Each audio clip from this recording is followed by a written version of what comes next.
सभी स्नेही जनों एवं सुधी साधकों को सादर वंदे। जय श्री कृष्ण। श्रीमद् भगवद गीता अध्याय 9 चैप्टर 9 राज विद्या राजगुह्य योग और श्लोक है श्लोक संख्या 7 वर्स 7। आइए इसका पठन वाचन करें और फिर इसके सरल सार और भाव को जानने समझने का प्रयास करते हैं।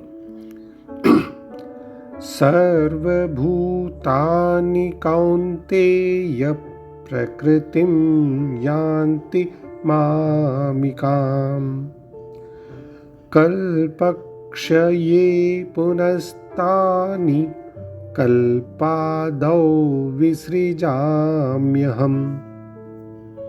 इसका सरल शाब्दिक अर्थ इस प्रकार है।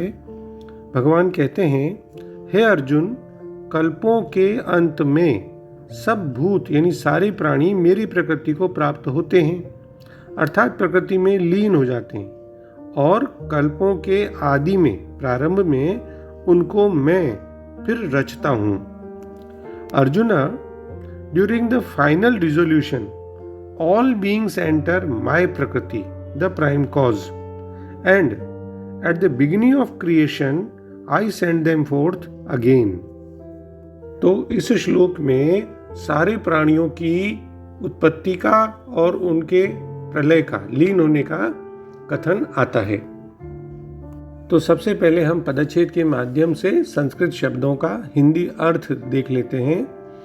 कौन्तेय यानी हे अर्जुन, कल्प क्षये कल्पों के अंत में, सर्वभूतानि सब भूत यानी सारे प्राणी, मामिकाम मेरी प्रकृतिम प्रकृति को, यान्ति प्राप्त होते हैं अर्थात प्रकृति में लीन हो जाते हैं, और कल्पादौ कल्पों के आदि में यानी कल्प के प्रारंभ में, तानि उनको, अहम मैं, पुनः फिर से, विसृजामि रचता हूँ यानी उनकी रचना करता हूँ।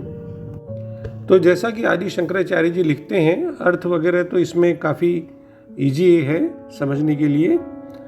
तो आदि शंकराचार्य जी लिखते हैं कि इस प्रकार संसार के स्थिति काल में आकाश में हवा की भांति मुझ में स्थित जो समस्त प्राणी हैं, वे संपूर्ण प्राणी हे कुंती पुत्र प्रलय काल में मेरी त्रिगुणमयी प्रकृति को प्राप्त हो जाते हैं, और फिर कल्प के आदि में अर्थात महासर्ग के प्रारंभ में यानी उत्पत्ति काल में मैं पहले की भांति पुनः उन प्राणियों को रचता हूँ यानी उनकी रचना करता हूँ यानी उन्हें उत्पन्न करता हूँ। यानी दूसरे सरल शब्दों में देखें तो हे कुंती पुत्र, कल्प का अंत होने पर सारे प्राणी मेरी प्रकृति में प्रवेश करते हैं, और अन्य कल्प के प्रारंभ होने पर मैं उन्हें अपनी शक्ति से पुनः उत्पन्न कर देता हूँ। एको हम बहु श्याम, हालांकि मैं अकेला हूं किंतु मैं अनेक हो जाऊंगा। यह एक वैदिक सूक्ति है, छांदोग्य उपनिषद 6.2.3 में। वे इस भौतिक शक्ति में अपना विस्तार करते हैं और सारी विराट अभिव्यक्ति पुनः घटित हो जाती है। भगवान का अभिप्राय यह है कि सर्वभूतानि कौन्तेय यानी संपूर्ण प्राणी मेरे ही अंश हैं और सदा मेरे में ही स्थित रहने वाले हैं। तो जब महाप्रलय का समय आता है, जिसमें ब्रह्मा जी 100 वर्ष की आयु पूरी होने पर लीन हो जाते हैं, उस समय प्रकृति के परवश हुए वे सारे प्राणी इसी प्रकृति जन्य संबंध को लेकर अर्थात अपने अपने कर्मों को लेकर मेरी प्रकृति में लीन हो जाते हैं। पुनस्तानि कल्पादौ विसृजाम्यहम्। महाप्रलय के समय अपने अपने कर्मों को लेकर जो प्रकृति में लीन हुए प्राणी हैं, उनके कर्म जब परिपक्व होकर फल देने के लिए तैयार हो जाते हैं, उन्मुख हो जाते हैं, तब भगवान के मन में बहु श्याम प्रजा ये ऐसा संकल्प हो जाता है। यही कहलाता है महासर्ग का आरंभ। और इसी को 8वें अध्याय के 3 श्लोक में हमने देखा है, भूत भावोद्भव करो विसर्गः कर्म संगीत, यानी संपूर्ण प्राणियों का जो होनापन है प्रकट करने के लिए भगवान का जो संकल्प है, यही तो विसर्ग है, त्याग है, और यही आदि कर्म है। 14वें अध्याय में इसी को गर्भम दधाम्यहम्, 14वें अध्याय के 3 श्लोक में यही कहा इसको, और अहम बीज प्रदः पिता 14वें अध्याय के 4थे श्लोक में भी यही कहा है।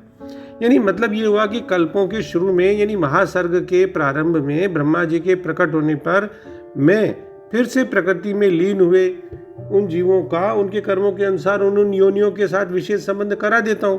यही मेरा उनकी रचना करना है। यह तो हम देख ही चुके हैं कि ब्रह्मा जी के एक दिन का नाम कल्प है, जो मानवीय 1000 चतुर्युगी का होता है, और इतने ही समय की ब्रह्मा जी की एक रात होती है। इस हिसाब से ब्रह्मा जी की आयु 100 वर्षों तक की होती है। ब्रह्मा जी की आयु समाप्त होने पर जब ब्रह्मा जी लीन हो जाते हैं, उस महाप्रलय को यहाँ कल्प क्षये इस पद से कहा गया है। और जब ब्रह्मा जी पुनः प्रकट होते हैं, उस महासर्ग को, सृष्टि के प्रारंभ को यहाँ कल्पादौ पद से कहा गया है। इस श्लोक में ये ध्यान देने की बात है कि यहाँ सर्वभूतानि प्रकृतिम यान्ति, यानी महाप्रलय में तो जीव स्वयं प्रकृति को प्राप्त हो जाते हैं। और तानि कल्पादौ विसृजामि, यानी महासर्ग के आदि में मैं, भगवान कहते हैं मैं उनकी रचना करता हूं। यानी सरल शब्दों में, हे कुंती पुत्र, कल्प के अंत में सभी प्राणी मेरी प्राकृत शक्ति में विलीन हो जाते हैं और अगली सृष्टि के प्रारंभ में मैं उन्हें पुनः प्रकट कर देता हूं। भगवान तो प्राकृतिक शक्ति, ये प्राकृत शक्ति के अध्यक्ष हैं, तो अध्यक्ष होने के कारण भगवान कहते हैं कि मैं बारंबार असंख्य योनियों के जीवों को उनकी प्रकृति के अनुसार पुनः पुनः उत्पन्न करता हूं। पिछले 2 श्लोकों में हमने देखा ना, भगवान ने व्याख्या की कि सभी जीव उनमें स्थित रहते हैं। तो फिर ये प्रश्न तो उठता है कि जब महाप्रलय हो जाती है तब समस्त संसार का तो संहार हो जाता है, तब ये सभी प्राणी कहाँ जाते हैं? इसका उत्तर इस श्लोक में दिया गया है। पिछले अध्याय के 8वें अध्याय के 16वें से 19वें श्लोक में भगवान ने यह स्पष्ट कर दिया था कि सृजन, स्थिति और प्रलय, ये जो चक्र है, इसका पुनरावर्तन होता रहता है। और यहाँ भी कल्पक्षय शब्द का अर्थ जैसा भी देखा, ब्रह्मा के जीवन काल का अंत है, तो ब्रह्मा जी के जीवन के 100 वर्ष पूरे हो गए तो सभी ब्रह्मांडी अभिव्यक्तियां अव्यक्त अवस्था में चली जाती हैं। जो पंच महाभूत हैं वो फिर पंच मात्राओं में, फिर अहंकार, महान माया शक्ति के रूप में विलीन हो जाते हैं प्रकृति में सब। और प्रकृति जो है परम पिता परमात्मा के दिव्य शरीर में विलीन होकर उनमें स्थित हो जाती है।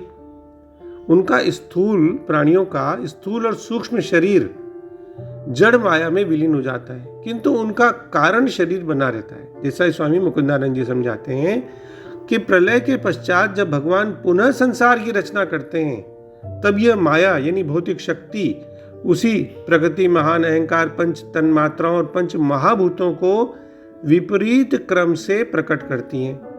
तब जो जीवात्माएं केवल कारण शरीर के साथ सुप्त अवस्था में पड़ी थीं, उन्हें पुनः संसार में भेजा जाता है।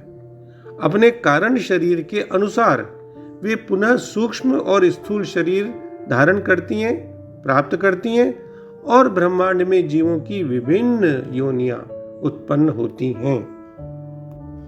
यानी दूसरे शब्दों में, हे कुंती पुत्र, एक चक्र के अंत में सभी प्राणी मेरी प्रकृति में प्रवेश करते हैं और एक चक्र के प्रारंभ में मैं उन्हें पुनः उत्पन्न कर देता हूं।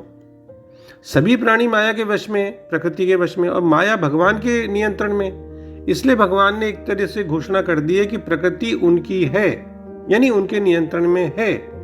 अब यदि कोई माया के वश में आ जाए तो उसे भगवान की सहायता और समर्थन प्राप्त करना चाहिए, कोशिश करनी चाहिए। प्राणियों का उद्भव होना, उत्पन्न होना, वही सृष्टि है, सृष्टि का आरंभ है, और उनका लीन हो जाना, विघटन हो जाना, वही प्रलय है। इसमें मुंडक उपनिषद 1.1.7 का एक संबंधित आलेख है, वो भी देखना ठीक रहेगा कि जैसे मकड़ी अपना धागा बुनती है, समेटती है, तो ठीक इसी प्रकार इस ब्रह्मांड में सब कुछ अविनाशी से उत्पन्न होता है। में हम डॉक्टर राधा कृष्णन जी के सरल शब्दों में पुनः इस श्लोक का भावार्थ देख लें कि हे कुंती के पुत्र अर्जुन, कल्प यानी चक्र की समाप्ति पर सब भूत यानी सारे अस्तित्वमान वस्तुएं उस प्रकृति में समा जाते हैं और जो मेरी अपनी है, और अगले कल्प यानी चक्र के आरंभ में मैं उन्हें फिर बाहर निकाल देता हूं। जय श्री कृष्ण। ओम श्री कृष्णार्पणमस्तु। Doctor BK. शर्मा के प्रणाम और किसी भी भूल अथवा त्रुटि के लिए क्षमा। सर्वे भवन्तु सुखिनः, सर्वे सन्तु निरामयाः।